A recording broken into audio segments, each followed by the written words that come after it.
आकाशवाणी मध्य प्रदेश से प्रस्तुत है प्रादेशिक समाचार।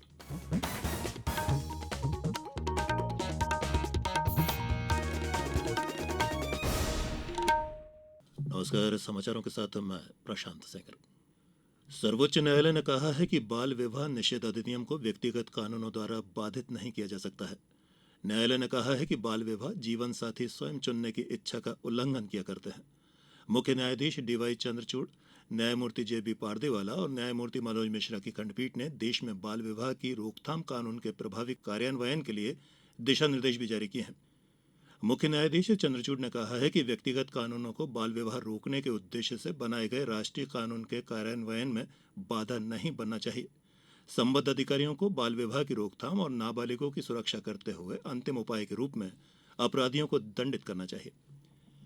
किसान कल्याण एवं कृषि विकास मंत्री ऐदल सिंह कंषाना ने कहा है कि प्रदेश में कहीं भी किसानों को खाद की समस्या उत्पन्न न हो और किसानों को व्यवस्थित तरीके से खाद का वितरण सुनिश्चित किया जाए।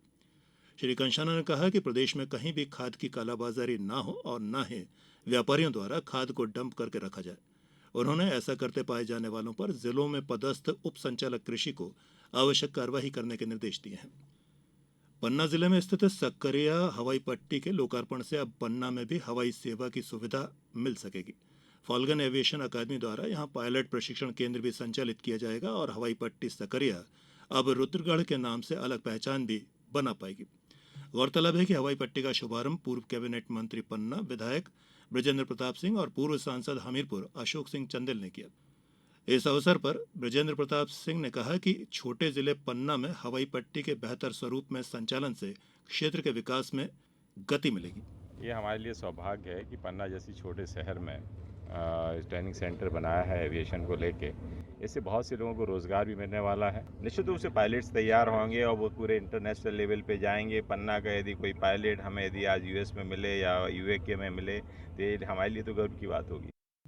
केंद्रीय संस्कृत विश्वविद्यालय भोपाल परिसर में चल रहे अखिल भारतीय युवा महोत्सव में शैक्षिक, सांस्कृतिक एवं क्रीड़ा स्पर्धाओं के दूसरे दिन छात्र और छात्राओं ने दौड़, खो खो, कबड्डी, ऊंची कूद, लंबी कूद और गोला फेंक आदि प्रतियोगिताओं में अपने कौशल का प्रदर्शन किया।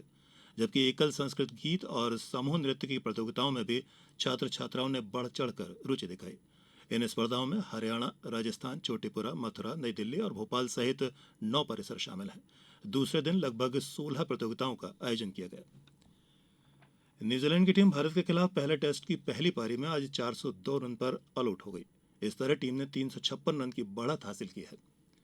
भारतीय टीम अपनी पहली पारी में 46 रन पर ऑल आउट हुई थी। आज तीसरे दिन न्यूजीलैंड ने 3 विकेट पर 180 के स्कोर से आगे खेलना शुरू किया था। भारत की तरफ से रविंद्र जडेजा और कुलदीप यादव को 3-3 विकेट मिले। बात मौसम की करते हैं। प्रदेश में मौसम का मिजाज फिलहाल बदला रहेगा। मौसम विभाग के अनुसार दक्षिण तटीय आंध्र प्रदेश और उत्तर तटीय तमिलनाडु के ऊपर एक लो प्रेशर एरिया है। ये आगे बढ़ेगा और डिप्रेशन में बदल जाएगा। इसका असर मध्य प्रदेश में भी देखने को मिलेगा। इसके अलावा 2 साइक्लोनिक सर्कुलेशन भी सक्रिय हैं। हालांकि ग्वालियर, पचमढ़ी, रीवा और राजगढ़ में रातें सर्द होने लगी हैं। यहां रात का पारा 19 डिग्री सेल्सियस के नीचे आ गया है। भोपाल और इंदौर में भी टेम्परेचर 21-22 डिग्री है। दिवाली तक प्रदेश के ज्यादातर शहरों में रातें ठंडी हो जाएंगी। और अंत में इस बुलेटिन के कुछ समाचार संक्षेप में। उच्च शिक्षा विभाग ने सत्र 2024-25 के लिए विश्वविद्यालयों और महाविद्यालयों में अध्ययनरत अनुसूचित जाति, जनजाति और दिव्यांग श्रेणी के शोधार्थियों से पीएचडी शोध छात्रवृत्ति के लिए आवेदन पत्र आमंत्रित किए हैं। आवेदन पत्र 18 नवंबर तक जमा किए जा सकेंगे।